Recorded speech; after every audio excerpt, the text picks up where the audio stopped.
హైదరాబాద్ లో వడ్డీ వ్యాపారుల ఆగడాలు శృతిమీరిపోతున్నాయి. వడ్డీల మీద వడ్డీలు వేసి నిరుపేదల రక్తాన్ని పిండేస్తున్నారు. తాజాగా శంషాబాద్ లో ఓ మహిళపై దారుణంగా ప్రవర్తించారు. సమయానికి అప్పు చెల్లించలేదని ఆమెను నడి వీధిలో వివస్త్రను చేసేందుకు ప్రయత్నించారు.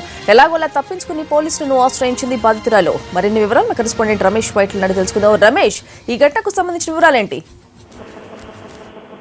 శంషాబాద్ బస్ స్టేషన్ సమీపంలో ఒక మహిళను వ్యవస్థ చేసి ఆమెని పూర్తిగా ఆ రోడ్డు పైన పరిగెత్తించే ప్రయత్నం చేశారు ఒక వడ్డీ వ్యాపారులు. అయితే ఇక్కడ వడ్డీ వ్యాపారుల ఆధారాలు పూర్తిగా పెరిగిపోయాయని చెప్పొచ్చి మహిళ దాదాపుగా 3 లక్షల రూపాయలు బండారి శ్రీనివాస్ అనే ఒక వ్యక్తి దగ్గర నుంచి 3 లక్షల రూపాయలని శృతి అనే ఒక మహిళ వడ్డీకి డబ్బులు తీసుకోవడం జరిగింది. తీసుకున్న డబ్బులకు సంబంధించి ఎప్పటికప్పుడు వడ్డీ చెల్లిస్తూనే ఉంది. అయినప్పుడు కూడా గత 2 నెలలుగా ఈ ఆర్థిక పరిస్థితులు బాగలేకపోవడంతో వడ్డీ చెల్లించడంలో కొద్ది ఆలస్యమైంది. అయితే ఈ నేపథ్యంలో ఇవాళ ఉదయం ఇంటికి వెళ్లిన ఆ బండారు శ్రీనివాస్ తన మనుషులు కలిసి ఆ మహిళని రోడ్డు మీద తీసుకొచ్చారు. రోడ్డు మీద తీసుకొచ్చి ఆమె ఆ వర్షాలు పూర్తిగా వ్యవస్థ చేసే ప్రయత్నం చేసి ఇంతలోపల స్థానికులు అడ్డుకోవడం జరిగింది. మరోవైపు వెంటనే లోకల్ ఉన్న స్థానికులంతా కలిసి పోలీసులు సమాచారం ఉండటంతో పోలీసులు వచ్చే సమయానికి బండారు శ్రీనివాస్ తో పాటు మరికొంతమంది అక్కడి నుంచి పారిపోయారు. దీనికి సంబంధించి శంషాబాద్ పోలీస్ స్టేషన్ లో ప్రస్తుతానికి మహిళకు ఫిర్యాదు చేయడం జరిగింది. దీంతో పోలీసులు ఆ బండారు శ్రీనివాస్ తో పాటు మరికొంతమంది కోసం పోలీసులు ప్రస్తుతానికి గాలిస్తున్నారు. దీనికి సంబంధించి